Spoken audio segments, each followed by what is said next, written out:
और चौथा हम लोग के मुसलमान भाई लोग हैं, ये लोग कहते कि भैया जियल जाओ चाहे मरल जाओ, भाजपा के ना वोट दिया। भाजपा तो मुसलमान विरोधी पार्टी बा।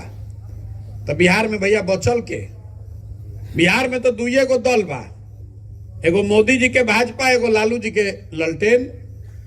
नीतीश कुमार बेचारे के तो पते नहीं कि कब ललटेन पकड़ के लटक दिहन, कब कमल के फूल पर बैठ के पौरे लगियन। तो मुसलमान कह रहा है कि कमल के दे ना सकी तो ललटेने लौकता, यही में हमने के दिया बत्ती बन के जरल जाई। रवा ईमानदारी से बताएं, यही चार चीज पर ना वोट दिया था भैया। तो कहा है कि झूठो ना अपन नींद खराब करो तनी, दिमाग खराब कैले बस सब है। हम रास्ता में चलो तनी आदमी कान पका देता। ए भैया शिक्षा सुधारी, ए भैया इधर रोड बने के चाहिए, करप्शन खत्म होके के चाहिए। अरे जब रुआ भोटवा ऊपर दे वही के नहीं खे, रुआ जाना तनी, हम जाना तनी, सब ने तो जाना तड़सन कि बिहार के जनता कतनो बतिया ले, हंस के गा के गरिया के भोटवा यही चार चीज पर दिहन जा, जो हंजा कहा है। यही कारण है कि हम लोग की ये दुर्दशा है। 50 बरस से आप इसी गरीबी बदहाली में जी रहे हैं। ये एकमात्र वजह यही है कि नेता के मन में, जनप्रतिनिधि के मन में हारे के डरे खत्म हो गई बा। मुखिया जी लोग चुनाव लड़ता तो हार के जाता, जा वार्ड सदस्य हार जाता, विधायक एमपी नहीं खे हारत। एमपी के मालूम है बा कि मोदी जी के नाम पर वह वोट देवे करब। विधायक को मालूम है कि जात के नाम पर हमको वोट मिलवे करेगा। तो काम काहे के करो भाई। अगर वह पहले ही से मालूम बा कि परीक्षा में 90% आइबे करी तो मन हुई तो पढ़ब, ना मन हुई तो ना पढ़ब। मालूम है कि 90% आवे ही के बाद। यही दुर्दशा है और इसीलिए पैदल चल रहे, जाकर सबको हाथ जोड़ रहे हैं, वोट नहीं मांग रहे हैं। गाँव गाँव जाके सबके हाथ जोड़ता नहीं, जैसे रवा संगे बैठ के बतियावता नहीं, सबके समझावे के प्रयास करता नहीं कि अरे भाई, जब तक आप अपने और अपने बच्चे की चिंता नहीं कीजिएगा तब तक कोई नेता, कोई दल आपकी चिंता नहीं करेगा। जब सबके आदत हो गई कहेगा कि नेता भी एकदम खराब बासन, भैया नेता हमनी के ठगत। हम आपको कह रहे हैं कि कोई नेता आपको नहीं ठग रहा है। जब 2 बीमारी आदमी के कहे के, ए भैया ये सब तो जाते पर होता, और दूसर बात कि नेता हमारा के ठगता। ये दोनों चीजें रुआ समझ ली। पहले आपको कोई नेता ठग नहीं रहा है। अगर कोई आपको नेता ठगता, एक बार ठग ली, 2 बार ठग ली, तीसरा बार वह जाग देती। रुआ जब 50 बरिस से ठगाता नहीं जा हमनी के, तो इसका मतलब है कि कुछ गलती हम लोग की अपनी सोच में भी है। नेता आपको नहीं ठग रहा है। आपने वोट दिया है जात पर, तो जात के चर्चा पूरा बिहार में हर जगह होता कि नहीं के हो। आदमी पकौड़ियों खाए जाता तो जाते पूछ के जाता खाए। रुआ वोट हमने के देता नहीं जा 5 किलो अनाज पर, तो कतनो बिहार में चोरी होता तो 4 किलो अनाजवा मिलते बा। रुआ वोट देले बानी राम मंदिर बनावे खाती, तो 30 बरिस के बादे सही, लेकिन राम मंदिर अयोध्या में बनते बा। रुआ वोट देले बानी मोदी जी के 56 इंच के सीना देख के, तो रोज सुबह शाम मोदी जी के 56 इंच के फूलल सीना लौकते बा। आपने वोट दिया है कि मोदी जी गुजरात में बुलेट ट्रेन बनावत तड़न, अमेरिका में उनका बड़ा स्वागत होता, तो हर दिन रुआ टीवी में देखता नहीं कि गुजरात में बुलेट ट्रेन बनता, मोदी जी के अमेरिका में स्वागत होता। जिस चीज के लिए आप वोट दीजिएगा वही ना पाइएगा, जो बोइएगा वही ना काटिएगा। जब आप शिक्षा के लिए, रोजगार के लिए वोटे नहीं दे रहे हैं तो सुधरेगा कैसे? नहीं सुधर सकता है। बहुत आदमी दूसर बात कहते ये भैया ये तो सब जाते के राजनीति होता, तो हम आपको ये भी आपका भूल सुधार देते हैं। कोई नेता यहां जात का राजनीति नहीं कर रहा है। रवा तुरंत खड़ा होकर कहो का बतियावता नहीं भैया, लालू जी जात के राजनीति निखन करो, नीतीश जी जात के राजनीति निखन करो, तो हम रवा के बताओता नहीं निखन करो। लालू जी जात की राजनीति नहीं कर रहे हैं। लालू जी अगर जात के राजनीति करतन तो भैया ये न कहतन कि बिहार का मुखिया कोई यादव समाज का ही आदमी होगा, जो सबसे यादव समाज में काबिल आदमी है वो बिहार का मुखिया होगा। और सब यादव जी भाई लोग, आप लोग आकर लालटेन को वोट दीजिए। लालू जी नहीं कन न कहत, लालू जी ये कह रहे हैं कि हमारा लड़का बिहार का मुखिया बनेगा और सब यादव जी लोग आप लोग आके हमको लालटेन को वोट दीजिए। तो ये जात के राजनीति कहाँ भइल? लालू जी तो अपन परिवार के स्वार्थ के बेटा के राजनीति करता हन। जात में तो रउआ अजुराइल बानी। लालू जी अकेले नहीं खन, मांझी जी ये कहतन, कोनो चौबे जी मिसिर जी हो गए नेता तो वो ये कहियन, कोई कुशवाहा हो गया, राजपूत है, भूमिहार है, महादलित है, जो जिस जात का नेता है, नेता अपनी चिंता कर रहा है, अपने परिवार और बच्चे की चिंता कर रहा है। आप जात में अजुराए हैं, नेता जात नहीं देख रहा है। रउआ मन में भ्रम घुसल बा। नेता जात के राजनीति करी तो कम से कम वो जाति के तो कल्याण हो जाई। सब मुसहर भाई लोग धनी हो जीतन जाना कोई भाई। अरे मांझी जी मुख्यमंत्री हो गए, उनकर लड़का मंत्री हो गए, मुसहर भाई लोग थोड़े ना सुधर गए जाओ से। जाति आपके दिमाग में है, नेता के दिमाग में अपना और अपने बच्चे का हित है। तो यही से हम जब पैदल चलता नहीं तो सबके हाथ जोड़ता नहीं कि भाई नेता तो अपन लड़का के बारे में सोचता, रहुआ अपन लड़का के बारे में सोची। जब चुनाव होता तो रुआ कितना बड़का बड़का बात बतावल जाता कि भाई देश खातिर वोट दो, समाज के सुधारे खातिर वोट दो। हम रुआ के कहे बानी कि एक बार स्वार्थी बनिए, अपने बच्चे के लिए वोट दीजिए, अपने बच्चे का चेहरा देखकर वोट दीजिए। जो लोग अपना और अपने बच्चों का चिंता नहीं कर सकते, वो देश को क्या चिंता कीजिएगा। जो देश के मजबूत करे खातिर भाजपा के वोट देता नहीं जा, राष्ट्रवाद के नाम पर भारत के विश्व गुरु बनावे खातिर, तो बिहार के लड़का सब अनपढ़ हो जीवन तो भारत विश्व गुरु बन जाई। आपका लड़का बेरोजगार हो जाएगा तो भारत उसे बहुत मजबूत हो जाई। इतना तो बुझाए के चाहिए ना भाई, लेकिन रुआ बुझे के नहीं खे। एजा जितना आदमी हमने के बानी जा, बहुत आदमी मोदी जी के वोट देले बानी जा। 14 में मोदी जी के हम ही प्रचार करत रही, तो यूपी में, बिहार में, गांव में मोदी जी के आदमी नाम ना जानत रहन, आधा से ज्यादा आदमी। अब आदमी ऐसे बतियावत है जैसे बुझाता कि मोदी जी पर थीसिस लिखले बा, हमरे के समझा रहा बा, जैसे हम ही नहीं जानत मोदी जी के। ये तारा बुझाता मोदी जी से ही देश के कल्याण होई। चलो भाई मान लेनी मोदी जी से देश के कल्याण होई, के मुंह जोर से गलते तय करे जाई। मोदी जी के आने से बिहार का भला हुआ कि नहीं, इस चीज को छोड़ दीजिए। मोदी जी के आवे से बिहार के लड़कन के रोजगार मिलल कि ना, छोड़ दिए बात के। हम आपको खुली चुनौती देकर जा रहे हैं। 9 वर्ष से मोदी जी प्रधानमंत्री हैं, और रोज टीवी वाला बता रहा है कि 12 घंटा 14 घंटा कामों करता हूं। 9 वर्ष में मोदी जी ने बिहार के विकास के लिए अगर एगो समीक्षा बैठक किया है, इसका हमको न्यूज दिखा दीजिए, प्रूफ प्रमाण दिखा दीजिए। हम कल से मोदी जी का झंडा लेकर चलने को फिर तैयार है। 9 वर्ष में मोदी जी के बिहार खातिर एगो बैठक करे के फुर्सत ना मिलल, लेकिन हमनी के एजा से उछल उछल के 40 पे 39 गो एमपी जीतैले बानी जा, आ फिर जाके भोटवा उजे दिहल जाई। तो हमनी के दुर्दशा ना हुई तो गुजरात के आदमी के दुर्दशा हुई। हमार राव लड़का जाके गुजरात में मजदूर ना बनी तो गुजरात के आदमी आके बिहार में मजदूर बनी। ये आपकी हमारी गलती है।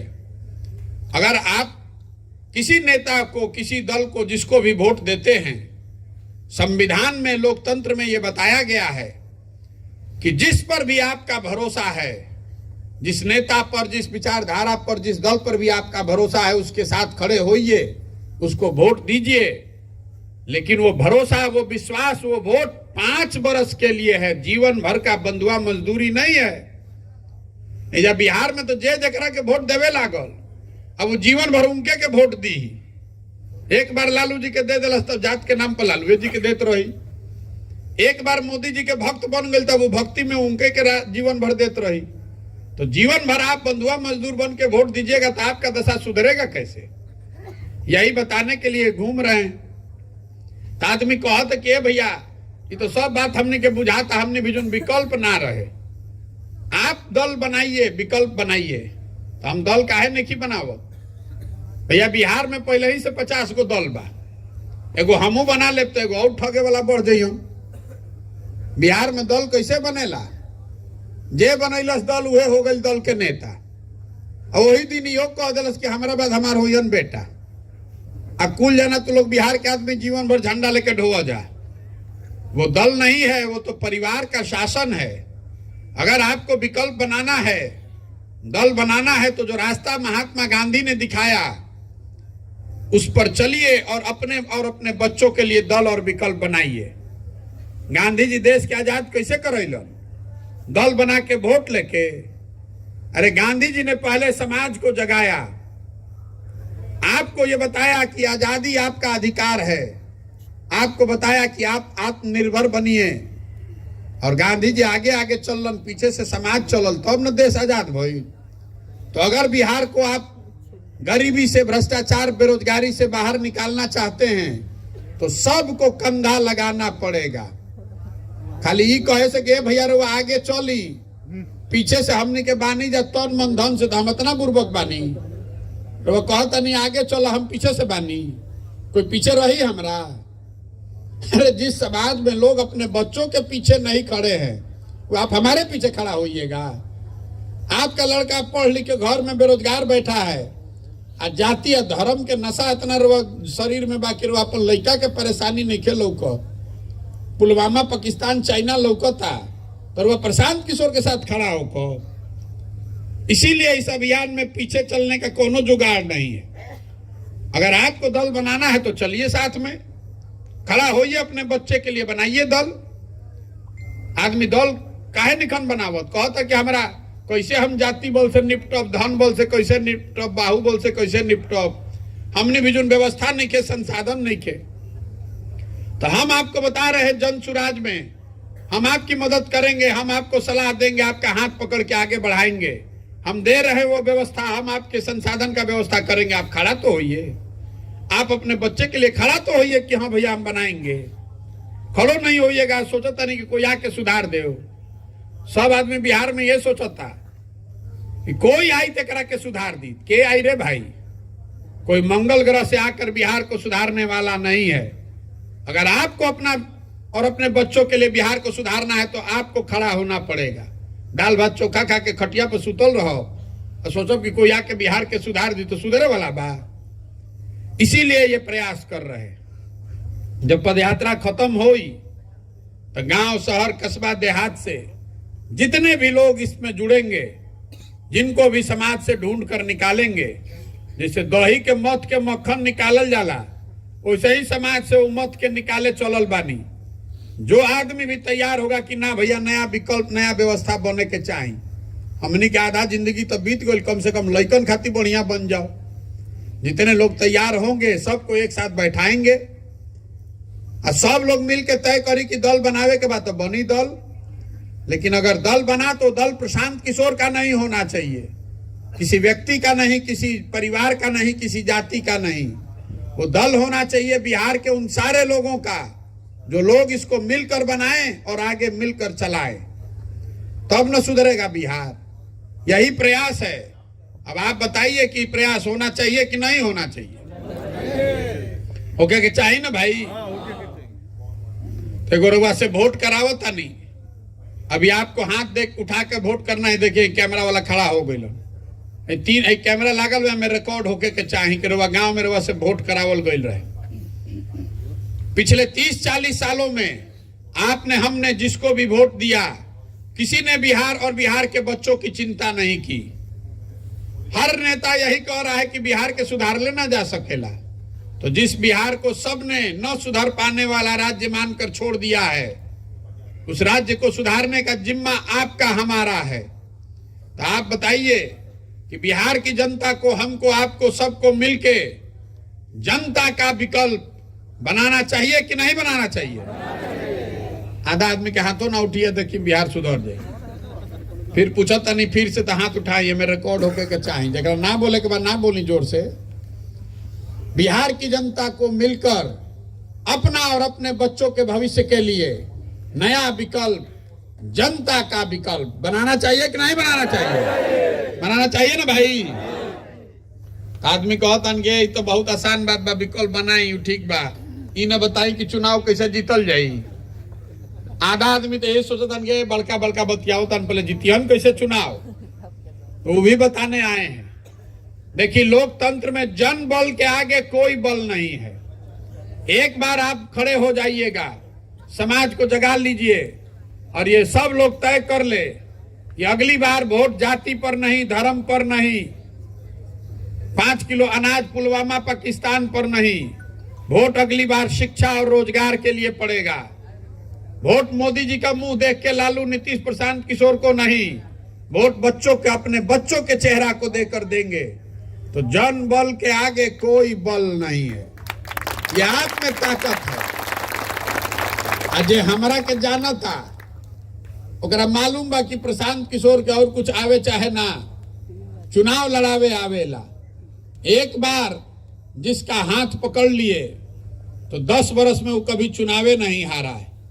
इस बार संकल्प लेकर आए हैं, किसी दल का नहीं, नेता का नहीं, बिहार की जनता का, आपका हाथ पकड़े हैं। और जिसको भी समाज अपना बीच से चुनकर निकालेगा, वो गरीब हो, अमीर हो, अगड़ा हो, पिछड़ा हो, हिंदू मुसलमान हो, जिसको भी समाज चुनकर निकालेगा, उसी के पीछे जन सुराज की मेरी पूरी ताकत, शक्ति, पैसा, बुद्धि सब लगेगी और आपके समर्थन से उसको जिता कर लाएंगे। बिहार के अगर सुधारे के बाद तो खाली मुख्यमंत्री बदले से बिहार नहीं के सुधरे वाला, हजारों अच्छे लड़कों को वार्ड सदस्य जिता कर लाना होगा। 5,000 6,000 अच्छा आदमी के मुखिया सरपंच जितावे के हुई, 100-150 अच्छा आदमी को विधायक बनाना होगा। खाली मुख्यमंत्री या प्रधानमंत्री बदले से बिहार नहीं के सुधरे वाला। जब पूरा व्यवस्था में घून लाग गई बा, नीचे से लेकर ऊपर तक पूरा सफाई होके के चाहिए।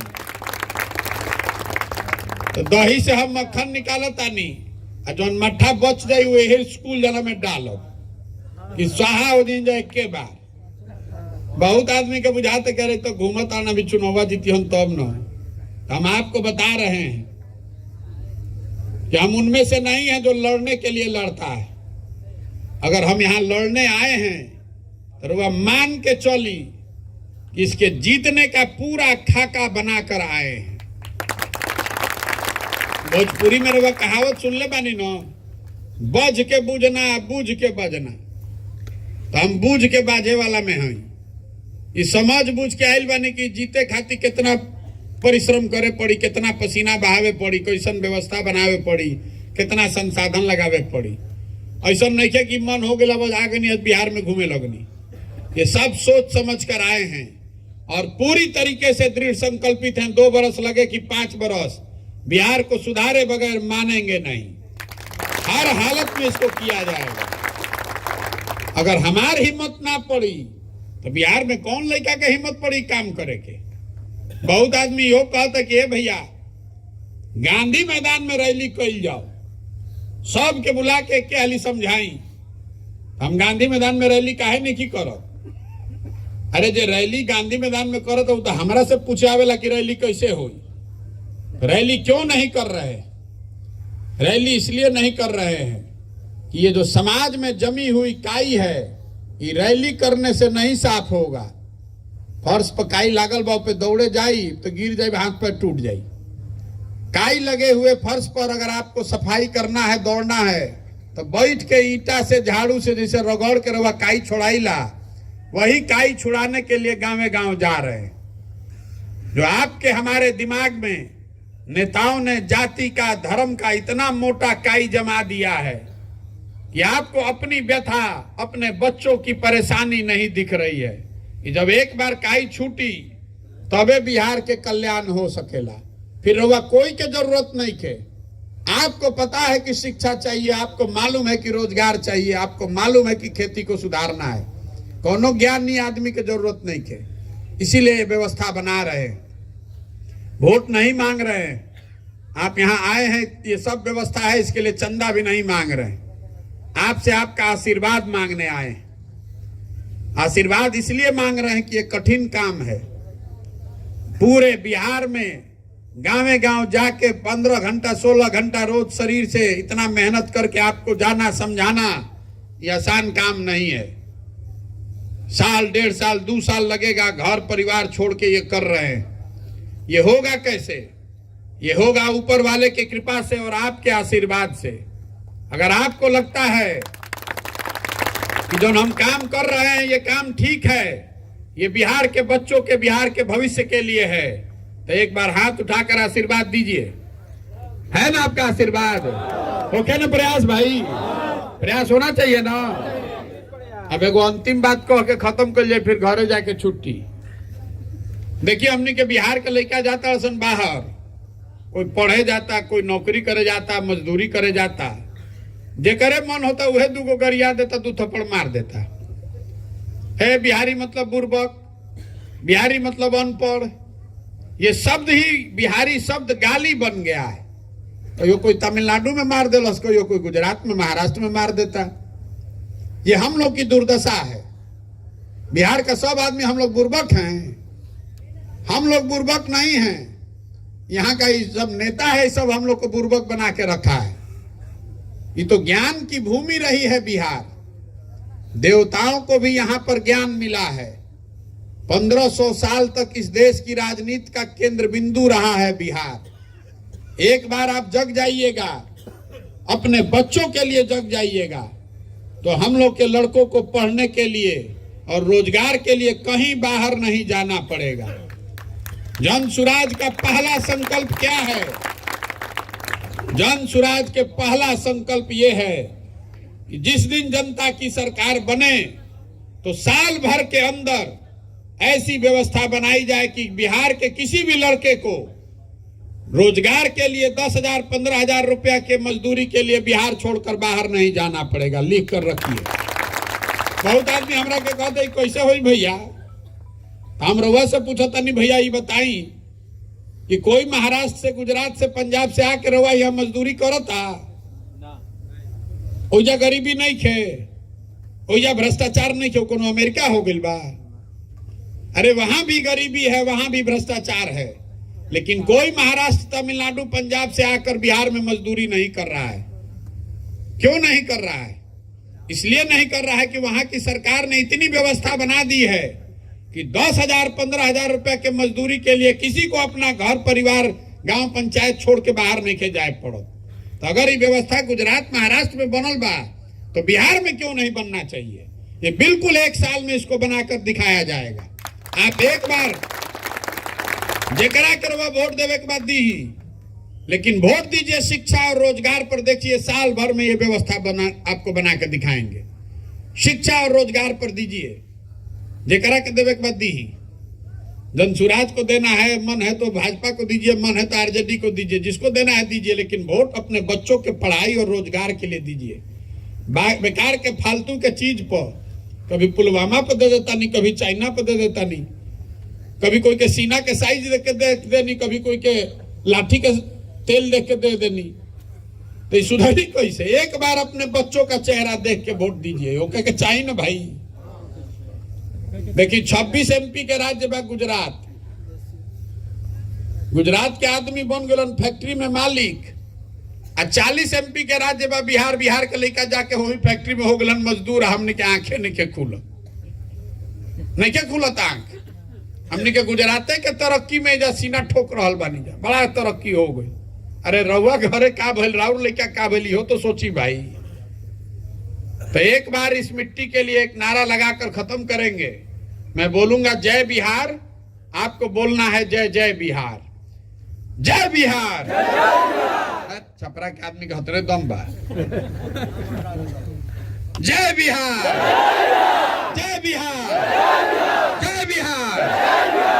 बहुत बहुत धन्यवाद। अब जरा फोटो खींचे के बाद सेल्फी खींच ली।